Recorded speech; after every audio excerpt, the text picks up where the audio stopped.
Dave, and I pulled the same face then, and Andrew said that up.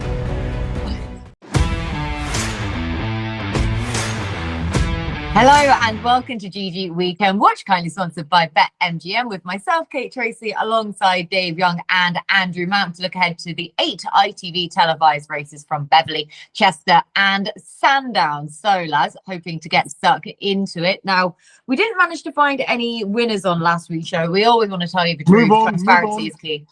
Quickly move on, quickly, but we always like to be transparent where we possibly can. So we are just going to say that Andrew did manage to find some really nice price place horses, though. Phantom Flight second in Vestrenso at 7-1, one for the Gutter was third in Nebor at 25-1. So hopefully then that has made up for it with those nice price place horses. But more winners though, please, this time around, lads. Now we're going to begin at Beverley with the 130, the Silver Cup handicap 0 to 105 contest, 3 odds and over a mile 4. So we've got lots of horses that are coming here evidently in, well, I say lots. We've got 3 horses who are coming here in decent enough nick, but a small field to go out in this one, Andrew. Yeah, I like this race. Spent quite a lot of time on it. You've got Quietness, who's won 4 from 4 when he started as she started as favourite, I should say. When she's not been favourite, she's 0 from 5, sort of 2 seconds and 3 thirds. So there's your immediate forecast. If she goes off at sort of 9 4 second favourite, just put her to finish second to all the others. Walter Hartright sort of missed out on a 5-timer when finding only 1-2 good last time out, and that winner has gone on to run well twice in defeat since, I think, second by a neck on each occasion, is now £10 higher. He's a front runner, as is Quietness. So even though there's only 5 runners, this should be run at a good clip. Loyal Touch for Charlie Johnson, I thought was interesting at a bigger price. Now this one, as I say, the Johnson Yard, including Charlie and Mark, you go back to 2012, when they've had a horse run over a mile 4 or further in handicap company at Beverley, who finishes the top 5 last time out. 28 winners from 72 runners, 39% strike rate, and a profit of 56 quid. Yeah, they even showed a profit since Charlie Johnson's name's been on the license. I thought Loyal Touch had a squeak. The one I'm going to side with is a bit of a funny one. I think it's the outside of the entire field, Drawn to Dream for Jamie Osborne. Now, I bet this one on his British debut. That was at Royal Ascot when he ran in the Copper Horse Handicap. It was a massive price. He's finished 6 of 16 at 66 to 1. I was on each way 4 and 5 places. And he clearly failed to stay the Queen Alexandra trip when he ran at Ascot just 4 days later over the 2 mile 5 and a bit. And then last time out, he's finished 8th of 13th at Mistral Star in a 1.5 mile listed race at Newmarket when 25 to 1. Now, that doesn't look particularly astonishing, but they went too quick in that race. And anything that raced anywhere near the front end sort of finished out the back of the telly. I think the first 3 were described by the racing post as towards rear, in rear, and held up in rear. Now, you might remember a few weeks ago, I tipped Davina Grace and Ching Shi, who came out of that, who were prominent in that race. They ran in a similar contest next time out, Davina Grace winning. And if you look at the horses who were prominent in that Newmarket contests, they've all improved their RPRs next time out. Some of them winning, some of them running really well at defeat. So I think Drawn to Dream, who actually made the running, that run can be massively upgraded. Now, obviously, you're worried about the presence of 2 other front runners, but you would hope, even though Dougie Costello's on, that the jockey would have the brains to just sit in behind the pace. Hopefully, Walter Hartright, Quietness, take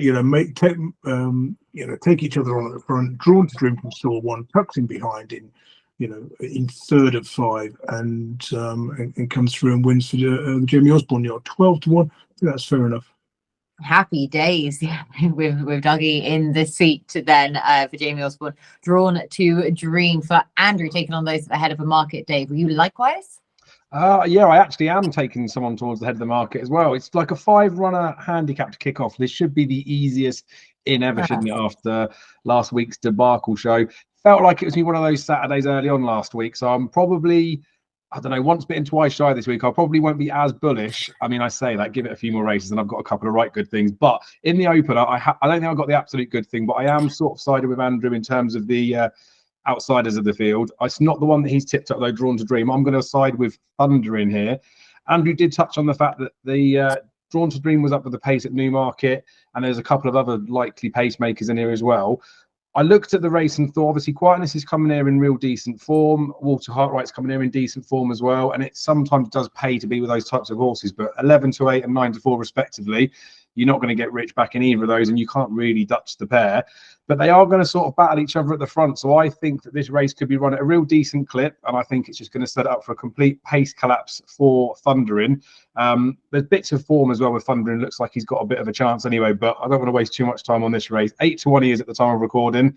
There's only 5 runners, so we can't really have an each way dart in here, but I'll have a little win dart on Thundering to kick things off. Thundering again, taking on those at the head of the market with Thundering for Dave. Right, we switch over to Sandown now for the 150 and 0 to 95 handicap, 3-year odds and over 7 furlongs. So again, my 7 furlong specialist to the 4. Got a few more runners to go out in this one, Dave. Yeah, a good few runners in this race, and it looks quite nice, to be fair. However, I tend to find myself wanting to take on some horses when they've sort of clashed against each other and finished like first and second.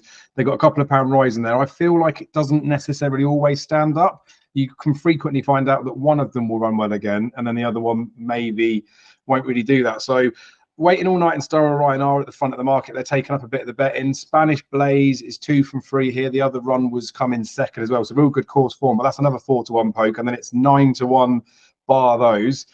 Maybe I'm just being a bit mad. Maybe I'm trying to overanalyze it, but I think I'm against all of those 3 at the top of the market. The one I can make a bit of a case for, and it's probably, I don't think it's necessarily conspiracy, but it's probably much more of a romantic story than anything else. So it is going to be a relatively tentative selection. But Glenfinnan was gelded at the back end of last year and moved yards. He's raced exclusively at 6 furlongs for Michael Dodds and exclusively under Connor Beasley as well.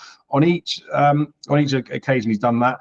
He took the scalp of Billy Joe at Ascot back in May in a Class 3 handicap. So this is another Class 3, and that was off of a £2 lower mark when he did that. Billy Joe's now £5 higher and has obviously been mixing it in decent company, including when behind English Oak.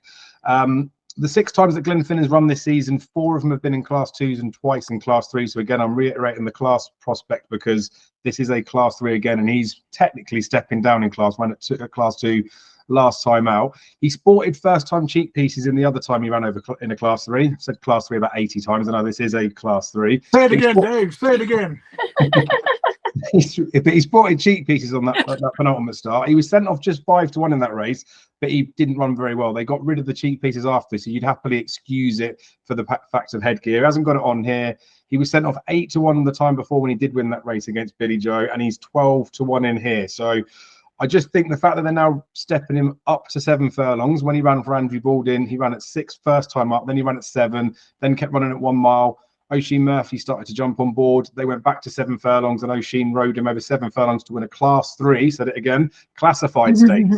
So I don't think the form really substantiates enough to say that he's a very well handicapped horse. However, you got to look for something different to change in a horse for him to go and win. As I touched on, those 2 that ran against each other last time, I don't know what's different about this race apart from him stepping back to a furlong that's going to mean that those 2 will do that again. Whereas Glenfinnan has always wanted more than 6 furlongs in my eyes. I think he's been saved by the yard for a period while he's been settling in and getting going. And O'Sheen used to ride him for Andrew Baldwin as well. So he's back on top now. I think 12 to 1 about him just looks a bit of a price brick.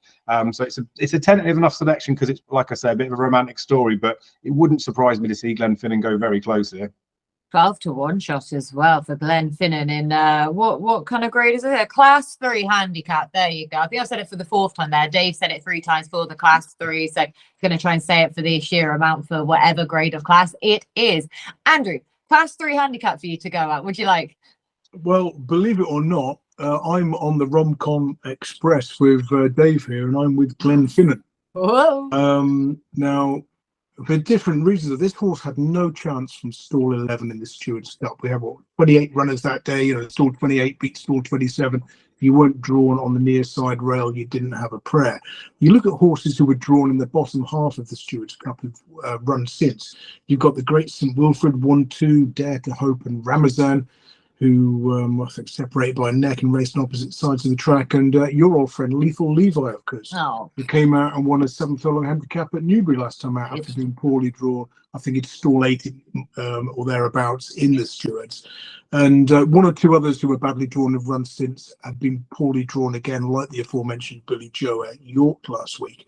So Glenfinnan, yes, they had no chance that time, and I think the current price, 12-1 best, is an overreaction to that Stewards Cup run. As Dave says, you go back to sort of last season, he has won over 7 furlongs. I think of the Ascot, so stiff 7 shouldn't be a problem. The Michael Dodge is still a little bit quiet, 1 winner from 30 runners in the past fortnight at the time of recording, but the fact that Oisin Murphy's on, also the fact that he's drawn low, which could help, sort of has persuaded me to back him. He says he's the only horse I've bet so far. We recorded this on Thursday afternoon on Saturday. And one thing to note is that this is now a 2-day meeting. For the last few years, the Friday card has been on a sort of Sunday series, and was like the week before.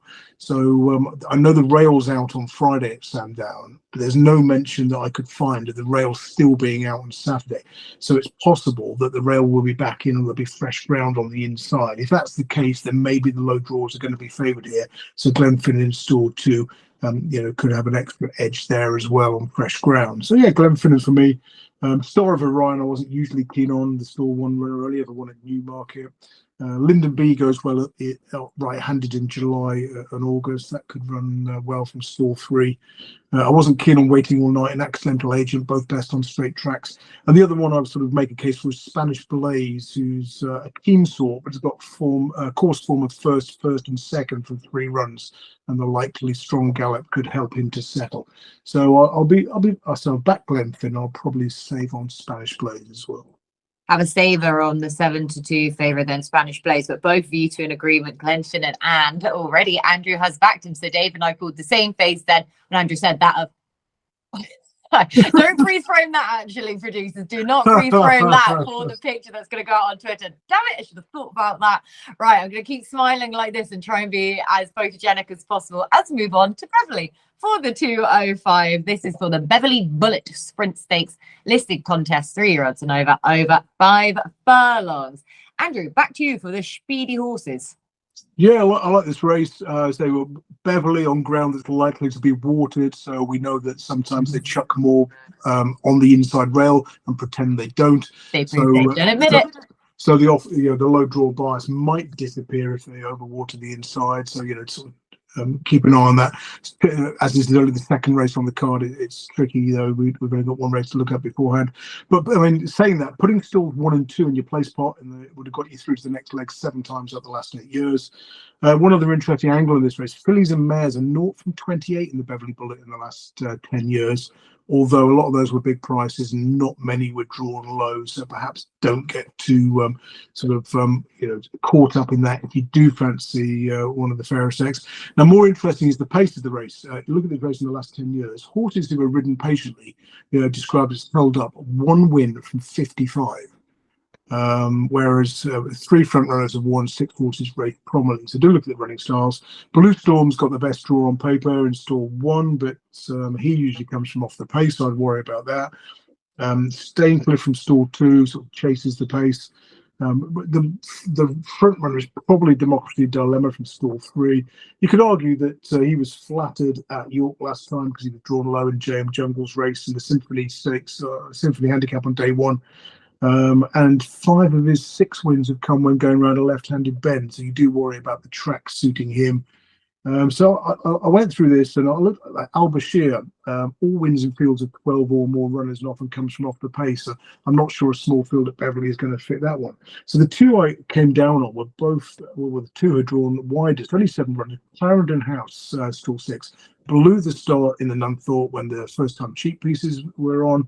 The headgear is left off here. This one likes small fields. You look at his record in fields of 9 or fewer runners. 15 runs, 8 wins, and a profit of £13.59. So he'll do for me. The other one, although I was about to say a filly because Emaraaty, but I always make that mistake. Emaraaty is a girl. Does. Yeah. Emaraaty needs very fast ground. and he's not had it since he finished a fairly solid 8th to Asphora. I was going to say in the King's Stand, but it's in the King Charles the 19th, wherever he is now. And he is a boy, yeah. Yeah, and he has won at Ascot in listed company. He clearly likes stiff tracks. So I think over the 2 widest draws, hopefully they'll chuck too much water on the inside rail, so that will give them an advantage. So it's Clarendon House over Emaraaty for me. Looking at the prices, they're about sort of 4 to 1, 8 to 1, something like that. Yeah, to be fair, this is a really fascinating betting heat, though, isn't it? Where we've got 4 to 1 to 7 to 1, then separating these, and Albashir and Emaraaty both about 7s. Then we've got 2 joint favourites at 3 actually co-favourites of 3 at the time of recording, 4 to 1. So it just goes to show how trappy it is. But Clarendon House and Emaraaty. Oh, he's Dougie's fanboy today, is Andrew. Another one there for Dougie Costello for Andrew. Dave, who did you like? Well, like you say, it's a really competitive betting heat. Like say 4 to 1 the field, and everything's single figures in it. So you'd think off the back of that everything's got a chance, but I tell you, they don't all have a chance in here. 6 of the last 7 winners were 6-year-olds or older, and Take Cover took this when he was 10 and 11. So while Kurdos did win it last year as a 3-year-old, I'm banking on experience in here. I don't think that Blue Storm's getting enough weight, and while that Staincliffe could be anything, on the face of what has actually been achieved, I don't think it's screaming out pattern standard. I think the horse that was maybe 3rd in the race won a Class 6 handicap off of 60. So quickly dismissing the chances of those ones. Clarendon House, of course, does have a chance. Put up 116 and 115 RPRs the last twice he's actually started on terms. Did have that listed win back in June, didn't he, at the Curragh as well? So this definitely isn't beyond him, but Andrew's definitely braver than I am after seeing him jump up the stalls like he did the last day to actually back him, I think. The one that I do like, though, is Commanche Falls. Gets £3 from Clarendon House. Has also put up a couple of sort of 110s RPRs this season, including a 116 last time out in first-time blinkers. Also, if you go back and look at the run behind Believin', I think it was in the Achilles state, wasn't it? It was only just beaten by the draw in the Dunthorpe Believin', by the way. Not that I'm annoyed about that. But it was given her £8 that day. Running second, was beaten sort of just under 3 lengths. Actually had Democracy Dilemma, I think, 9 lengths further back in that race as well. So already given him an absolute stuffing. But that was the first and only time he's ever run at 5 furlongs. It's as good as anything he's ever done. So you'd think for a 7-year-old, especially at these sort of trips, they might have had a few tries at the distance. I know the running styles are true, what Andrew said there, especially someone like Beverley. You don't really want to be off the pace in a race like this. But I do think that he might just be able to overcome that on these terms. I think that he's as good as when he's been like a 112 rated horse. So although like his official figures now are saying he's rated 107, I'd say he's probably just as good as that, if not better. So he felt like to me, in a race like this that does look pretty competitive, as a fairly obvious selection. But we've seen with recent weeks what my obvious selections sometimes come out like. But I do think 4 to 1 about him is a pretty fair price. I'm hoping that he's not really very strong in the market as well, so we can get a little bit bigger. I think he's got a good chance. Yeah, potentially if we are getting bigger as well. It's an each way plus race of BetMGM, 7 runners, but 3 places on offer. So if you are just getting that slightly bigger price, and do watch your market, because something at some point you'd imagine has to give somewhere along the way here. Do watch out for that to take advantage of the 3 places with BetMGM. Right, back to Sandown now for the 225, the Group 3 Atalanta Stakes, 3-year-olds and over a mile. These fillies and mares. Tamfana now shortened up again to the even money favourite in here. Dave, is this a golden opportunity for her to finally get her head in front this season?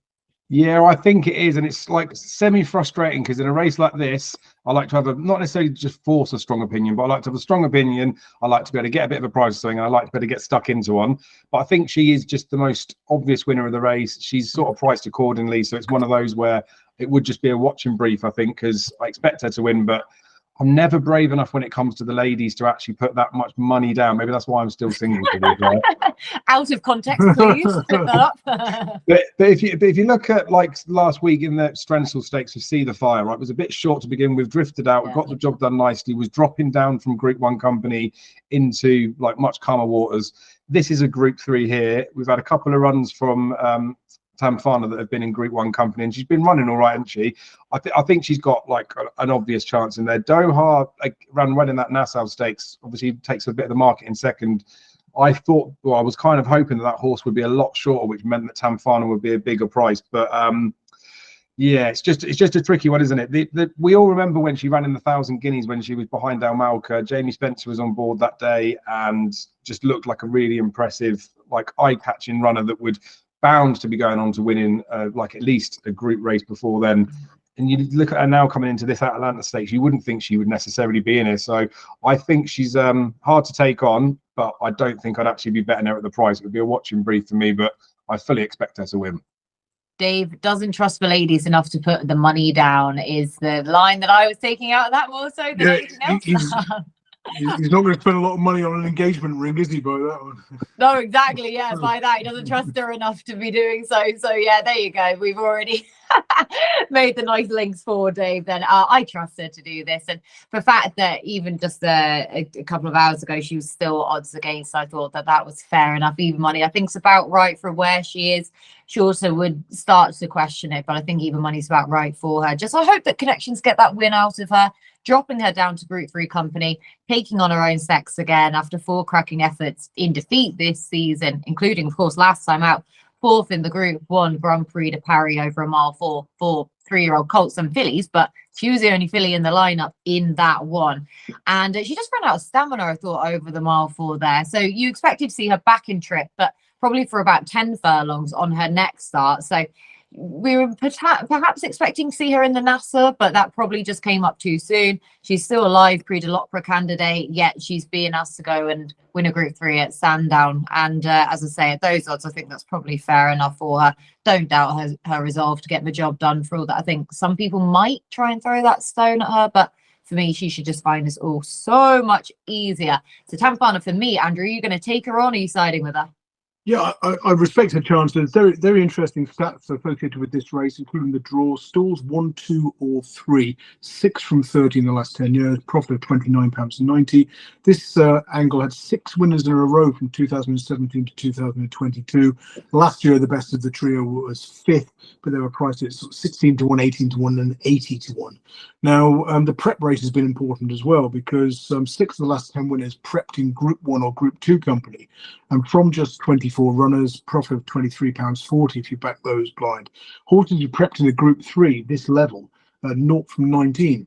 Now, the 3 horses who ran in Group 1 or Group 2 company last night are the favourite Tamfana, as well as Doha and Rolica.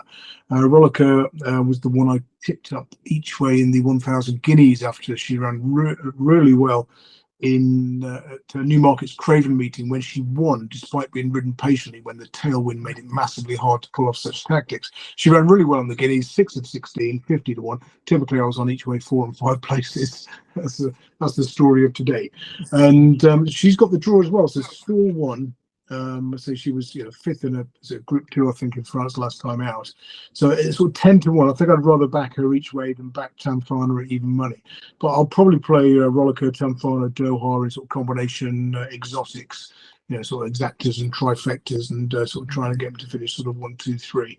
So, but yeah, Rolica, the each way play here from Stall 1. Hopefully, if they've got the sort of the rail out on Friday and it's not there on Saturday and there's fresh ground on the inside, then that could help.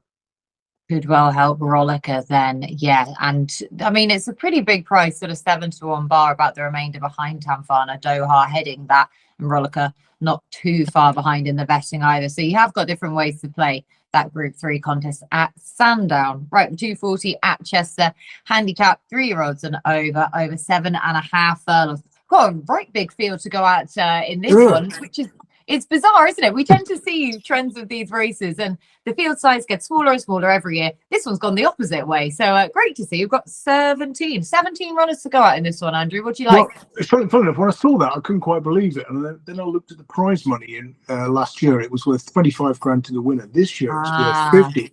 And of course, we're used to high-drawn horses being scratched late on at Chester with what should be called a BDC, a bad draw certificate, but trainers have to be more creative, so not eating up, travel problems, etc., etc. We know it's BS, but at the same time you can understand it.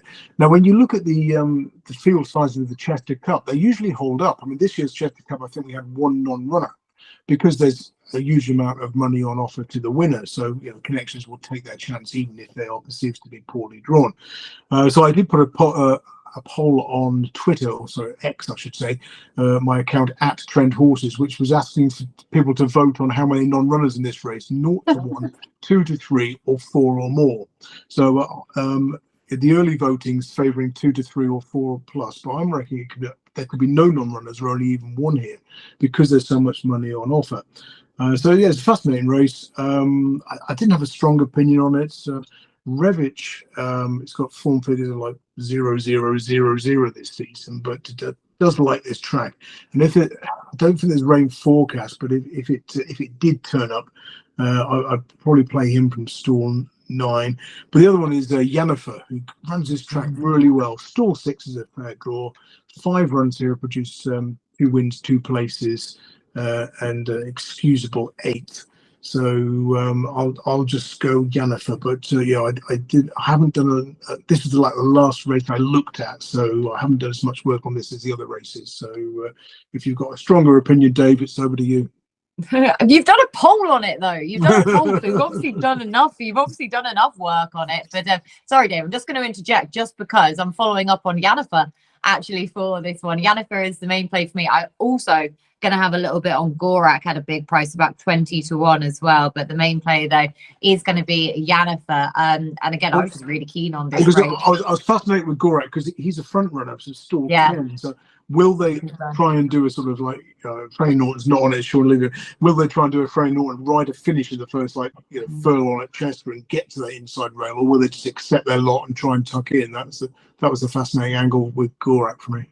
I know that's my concern is about Gorak, really, is if they do try it. And when you look back through the winners of this race, they tended to have come from mid-division. I know we did see that one that did just blast out from the front and make all, but generally they've come from a bit further back. So that was one of the concerns for Gorak for me. I guess to an extent it's a concern with Yanifer as well. But last time out, though, when he ran over the Bear 7 furlongs at Chester, he was in mid-division. He was keen enough in there. But hopefully they adopt those similar tactics again, even though he's better drawn in 6 than 4 this one.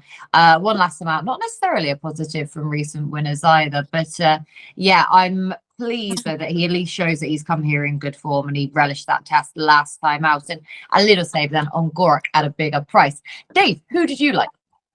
Yeah, I mean, I did quite fancy one in here, to be honest with you. It's interesting with, like Andrew saying, the fact there's more prize money on offer, because you can look historically at the draw. Like Andrew said, lots of the wide ones will get pulled out. I think there was 12 runners last year, 11 the year before, 10 before that, but I haven't done all the runners. But basically, all of the last 10 winners have come from single figure stalls. Like I say, 12, 11 and 10 runners is not really that much of a mean feat, is it? But I think 9 of those have come from stalls 7 or lower. So we do know that a low draw does help. The one that I like is drawn very low, so that is quite helpful. But just before I go on to that one, I just need to get this up sort of out of my system, because I vowed never to back Harry the one again after his ass got 5th, and then he went and won straight after. So it's one of those gutting ones, isn't it? Especially with these handicaps, we get horses that keep running, especially the eye-catching ones, because there's almost that FOMO, isn't there, that you don't want to not bet them because you think they might win. I guess similar-ish to like a Summergand, but yeah, I'm off the boat with Carry the One. I'm also semi-annoyed to a small extent that he is riding in this race,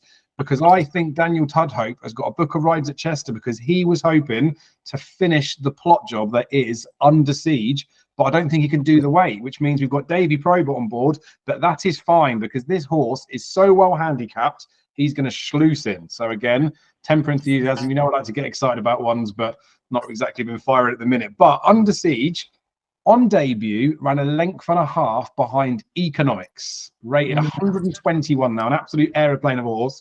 If you do go back and watch that race too, Under Siege was a bit short of room on the rail, so definitely could have got even closer. It wasn't like Economics looked like he was a, what is he, 27 pounds higher rated horse. Now, I know first runs are very different because they'll go on and they'll progress, but actually Economics had already run before that. So I just thought it was a really impressive debut. And then after, Under Siege bumped into Lead Artist in a Class 2 novice event, was fairly well beaten, sort of 4 and a bit lengths after. But we saw that horse win a Group 3 at Goodwood, and he's now rated 112. So the context of me quoting those sort of official rating figures is that Under Siege gets in here off of 94. Now, Did get turned over at Windsor. I watched the race, fell out the stalls, and I just thought to myself, oh, this is going to have to be a very good horse if it's going to go and win this. They went and ran from the front quite early on, and he could just never really get into the race. But there was also a small sceptical part of me after that was thinking, as he crossed the line, Christ, he could have won that as far as he wanted, if he wanted. And again, I'm not saying that anyone was doing anything underhand. I think he just got a bad stall, a bad start out of the stalls. Similarly did the same thing. I think it was Chelmsford at the all-weather last time.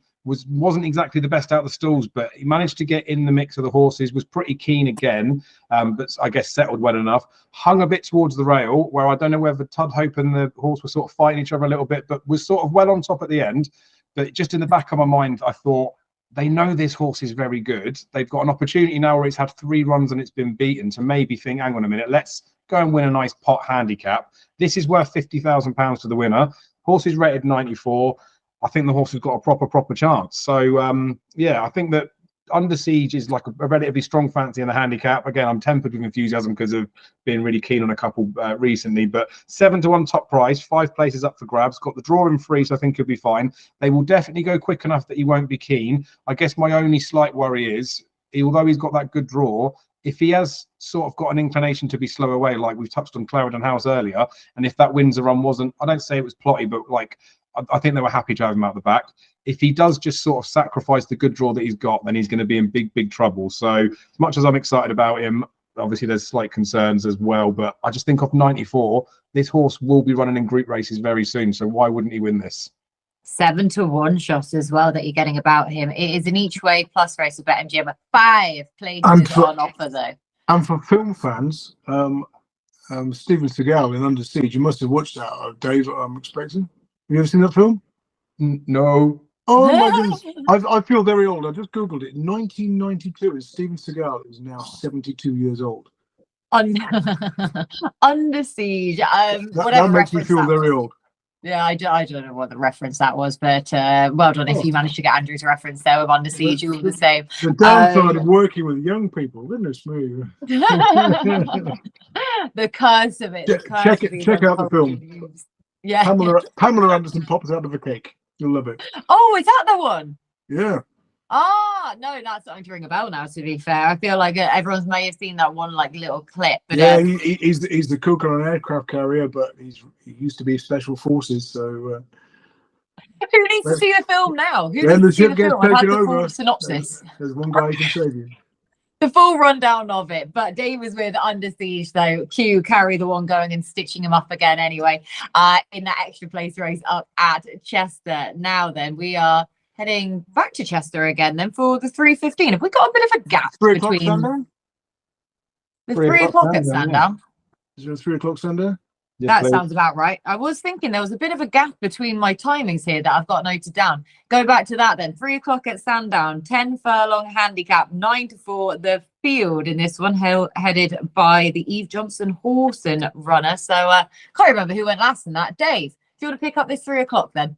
Absolutely, I do. Now that Balmacara was like painfully unlucky to bump into Persica over course and distance, wasn't it? Persica's now rated 110. I think that was its maybe handicap debut. They seem to have kept the horse off a little while, and I wonder if it's because of ground as opposed to thinking they're well in. But I'm pretty sure the third that day was like 15 lengths behind. So imagine that, getting your horse plotted for a handicap and then bumping into a horse like Persica. But Balmacara is sort of on my list because of that. But I think that's why this horse is heading the market as well, because a lot of people look at it and think, in hindsight, it should have won on handicap debut. Didn't. It's gone up £6, but they've maybe saved it for something. But I'd be concerned if this horse would even run, because it looks like it needs bad ground, and that ain't going to happen at Sandown. But yeah, this is Sandown, though. Don't they overwater every single meeting? Every one of them. From the soft side, even when they call it good to firm. Yes. Probably. We'll ask Nicky Henderson what he thinks the ground is before we get there and see what happens. But I can see the horses. I think it's well handicapped to me, but I couldn't bet it on this type of ground. Like I said, I'm not even sure if it will particularly run. Involvement's one that's quite interesting, but I don't think I could make enough of a case to be looking at thinking that 5-2 behind a horse that may not even run. Then you get rule 4s and stuff put in there to sort of lure me in. Dambuster was sent off favourite in that race where Persica won. Just was never travelling, did want the bad ground, but that's the key thing. He does need the bad ground. But just interesting to note that he's £8 better off with that Balmacara.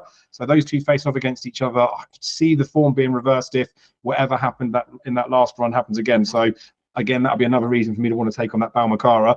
The sad thing is the one I kind of want to, I probably would be tentatively selecting in it, is the one that's putting Dambuster out the handicap, and that is a horse called Sean. And Sean's been Damien Saffy Osborne. It does feel like a really lofty mark, doesn't it? 108 to be winning a handicap, really. But he's won a Group 3 at this trip, likes rattling fast ground, was a short head away from winning another Group 3, I think in February earlier this season. Last 3 runs are coming handicaps. 11th first time up, but that was in the Royal Hunt Cup, so I would excuse anyone that. Then second to Elnagem, when that horse looked like it was really well handicapped, and that horse is now up £8. And then third behind Parlando, who's also up £5, and then was narrowly denied next time out, but not in like this sort of class company. I think there's a class 4 or 5 that came in after. So there's enough about Sean, especially on the ground, that we know he's going to handle. The fact that he has got a bit of class, there's no way this horse, got to be careful saying that, I, but I don't think there's any way that this horse is not right up there, like within the first couple or few. It's not really an each way price 4 to 1, is it? But I feel like Sean would take a little small wind up for me. I'm very strongly against Balmacara on the ground though.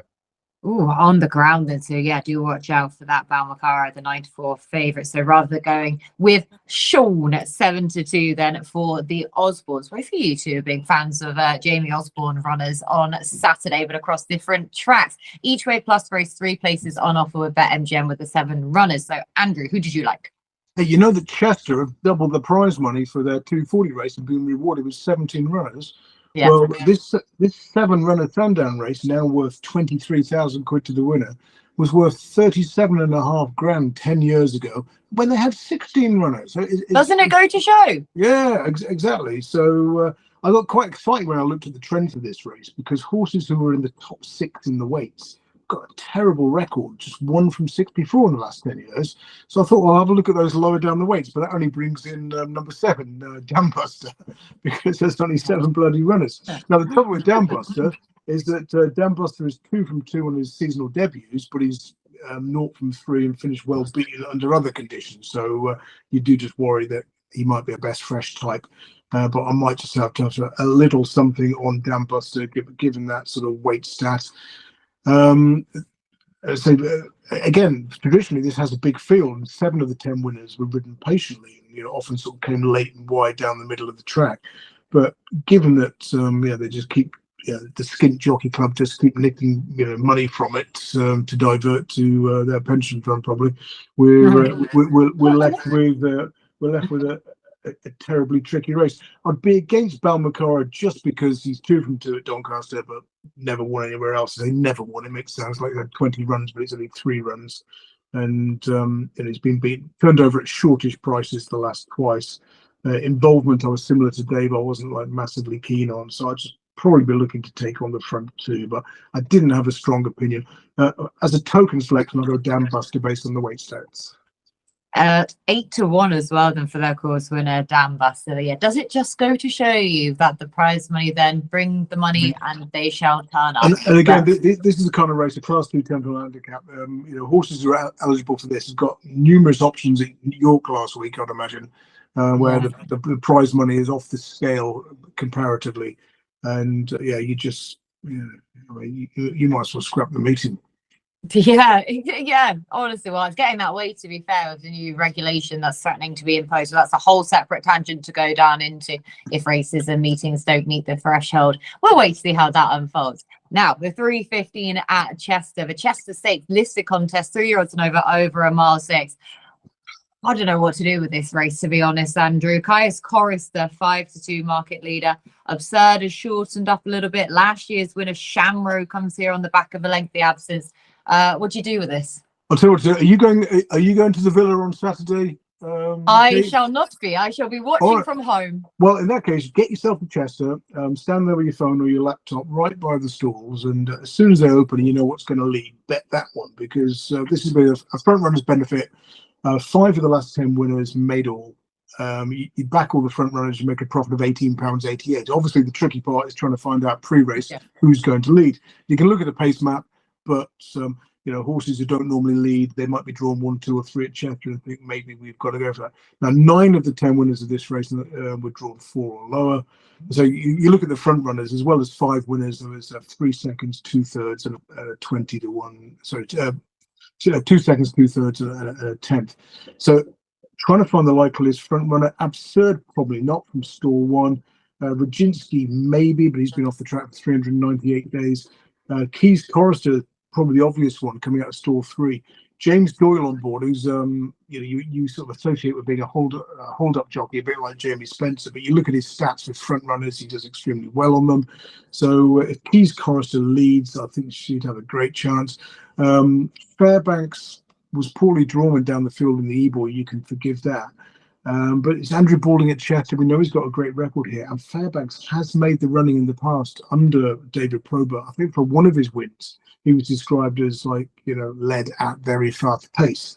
So I can see Fairbanks reverting to front running. Samui, the Elliott horse, who was well fancied at York last week, didn't have a good draw and was very wide on the track that day. When we saw there was a massive bias to the inside at York. But again, that his running style is a bit of a concern. And Shan Rowe won it last year, making all, but he is a 10-year-old, and I'd be very surprised if he got to that inside rail with Keys Chorister and Fairbanks on his inside. So when I first looked at this, I thought, oh yeah, surely Keys Chorister makes all, but now I'm thinking Fairbanks under David Probert will just like ping and try and just you know, get to that inside rail first. So I'm going to take Fairbanks to make all. I think 12 to 1 is a good price. Yeah, nice price as well then at 12 to 1 for Fairbanks to potentially ping forwards and make all from stall 4. But yeah, an interesting stat way to go at it then, Dave. Whatever goes to the front is likely to stay there on recent renewals of this race. But trying to judge which horse that is no mean feat. No, it's really not. It's almost like a painful race, because again, these are the types of races where I like to try and, well, I feel like I can do quite well in these ones, but Chaos Chorister's just a bit of a monkey, really, isn't she? And the thing that's mad is, I think it's 1 win from 15 starts now. But interestingly in there as well, with James Doyle taking them out for the first time, this will be the 11th different jockey that's ridden the horse in 16 races. So since that last win, Oisin was a first-time up jockey when she did win the Group 3 in France. So maybe James Doyle's going to do the magic. Another one of those that maybe this is like a golden opportunity for her to finally go and get it done. So you can see why she's head of the market, but yeah, I don't know if I can trust her. I've said that before, haven't I? Shan Rowan Andrews said did win the race 12 months ago, 10-year-old, can't do it again off a 300-day break. I know he did win off a 271-day break in 2021, so I'm sure other people are giving more respect than I can, but couldn't have him in a million. Absurd was the one that I probably wanted to try and make a strong enough case for, because it battered a load of these in the E-board, didn't it? It was given £5 to Chaos Chorister on the same terms here, and Sweet William was given £5 as well. Those two have got the form line together this season, but over 2 miles. And that's the thing as well, those 2 good RPRs at the beginning of the season from Chaos Chorister were both at 2 miles. This obviously isn't 2 miles. And I know that run last time in Ireland, the winner just got a real good ride out from the front, and it probably was some sort of prep. And we know that Absurd does want nicer ground, like good to firm would be real good for it. But I'm just really worried about how disappointed I was with that run, for all that it probably was just a prep. And at the same time, 3 to 1 about that, when you can get 5 to 2 about Chaos Chorister, who, dare I say, it looks more solid. They're just sort of priced, so I can't really have a bit of a go. Samui's definitely interesting with the quick turnaround. Ran a lot better than I expected last time out. They've now put the cheek pieces applied, and obviously keeping the horse over here for the week to go for another run means I reckon they're expecting there could be more to come from it. But it would be a race that unfortunately I'd have to sit out. If it was guns ahead and I had to say who will win the race, I'll go for Chaos Chorister, but who knows, she might shirk it again. Yeah, she could do. To be fair, she is that much. She's a funny horse, isn't she? But she has got an immense amount of ability there. So this does look her race to kind of chuck away as such, whatever she decides to pull out of the bag. Now we're going to sign off in this part of the show with a 3:35 at Sandown, the Group 3 Solario Stakes, 2-year-olds over 7 furlongs. Lots of horses that were initially entered for this are not turning up now for it. So we've got 13 to 8 the field, headed by Field of Gold for the Gosdens. So Dave, which of these 2-year-olds did you like the look of? The one I liked the look of the most, and this was when they ran like on their debut, was that Maturi Bay. Just looks like a real polished individual, was real strong on top. at the finish as well. You get a lot of horses that you can excuse them, can't you, because they're babies, but that might be a bit green, or they might hang, or they might run a bit in snatches, look like they're beating them well on top at the end. But this just looked like an all-round good performance. And thankfully as well, the form's been boosted for this one. When we got these early, well, it's not really early season, but when we've got these younger horses that have not many races, we have to wait a little while, don't we, so the form can get franked. But Shah was runner-up that day behind Maturi Bay, running that 100k maiden at York behind Angelo Buonanotte. I don't know how to say that, but that'll do. We know what we're talking about. So I think it ticks the box, could be a potential weapon, because you look back at some of the horses that won this. I remember when Massar won it, and then when Too Darn Hot won it. We have got the potential for this race to be won by something that is a bit of an aeroplane. I do kind of like Field of Gold. And I know a lot of the time people are saying that put up some real good fractions as well in there, but I didn't massively like the debut. It looked a little bit, I don't know, slow, dare I say it. And then towards the end of the race, seemed to like pick up okay. And then when it actually did win its race, sort of stayed on a little bit. Royal Playwright drifted from favourite out to 3-1 on debut. It did win all right, but the two that are behind have both been beaten in handicaps off of marks of 80. So I don't think that horse could be a weapon. I reckon Maturi Bay is the way to go in this one. Top price, I think, is 9-2 about it. I wonder if it might drift out a bit, because I'd suspect that the Time Boys will get Field of Gold shorter than 7-4. So Maturi Bay, I would hope, will be a proper horse, but there could be more than one proper horse in it, couldn't there? So hopefully it will just be a good race. Yeah, hopefully a good race. I like Maturi Bay as well, though, where, again, literally everything you've just said, copy and paste with Field of Gold. I know that was an improvement then last time out. We kind of thought, oh, he might be a nice horse going into handicaps going forwards. So not necessarily the absolute world beater that I thought. And then Royal Playwright, you've just said about the fact that the form from that debut success has not worked out very well at all, even though I expect Balding horses to take a big step forwards on their second start. But yeah, Maturi Bay, 500,000 guineas as a yearling, really likable pedigree as well. That's it. He was the one for me too at the prices. Andrew, you going to come and join the party on Maturi Bay? No. Okay. Yes, tricky race. I'm no strong opinion. I mean, the market has been incredibly accurate in this race in recent years. 7 of the last 10 winners were favourite. You could back them all and make £6.45 to £1 stake. The other 3 who weren't favourite were second favourite, and you make a tiny profit of 50 pence if you back those blind. 10 of the 10 finished in the top 3 last time out, so sort of plenty fit that stat. The one who interested me, despite all the talk about the market leaders, was an Outlaw's Grace, who ran at York last week, finishing 6th in the sales race behind Diligently. That was the Goffs Premier yearling sales, and again we know that there was a massive bias to low draws at York, whether on the round course or the straight course. First 2 that day drawn 2 and 4. Unfortunately, the 4 was my 5-2 into 11-8 pick Arizona Blaze. It got beaten ahead, but from stall 13, an Outlaw's Grace did well to finish 6th. He only went off at 4-1, and being on the front end was an advantage as well. And he came from off the pace. He did 2nd best of the closers, 4th best of those drawn in double figures. I just thought in the first time cheap pieces, I think he's 20-1 or something like that. I might just sort of throw a couple of quid each way at him. Big price, yeah, as well for Outlaw and Outlaw's Grace, for all that he's not going with many of the trends that you just mentioned there whatsoever, teeing up that race. So going against those somewhat with a 20-1 shot on Outlaw's Grace for Andrew. Andrew, back to you, please. Anything from anywhere else we haven't covered?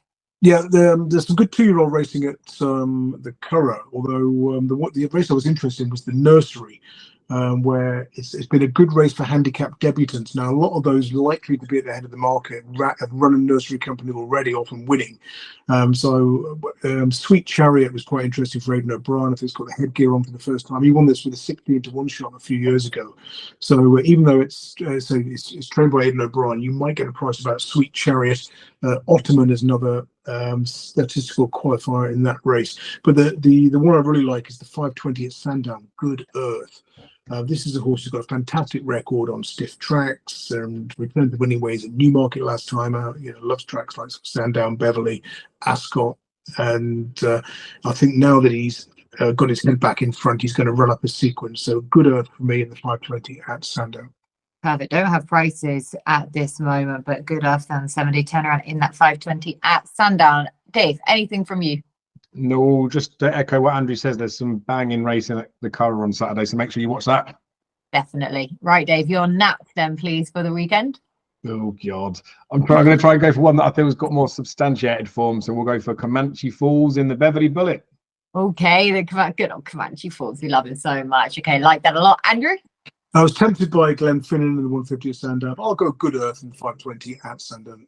Perfect. Again, a horse that we just talked about. And I'm going to go pretty obvious. Tamfana then to get her head in front in the Atalanta Stakes at Sandown at 225. Right. That is everything from us on this week's show. So a big thank you to Dave and to Andrew for all of their hard work as per usual. Big thank you to our sponsors, BetMGM. A bigger thank you to you at home for watching. Enjoy the action this weekend and we'll speak to you again next week.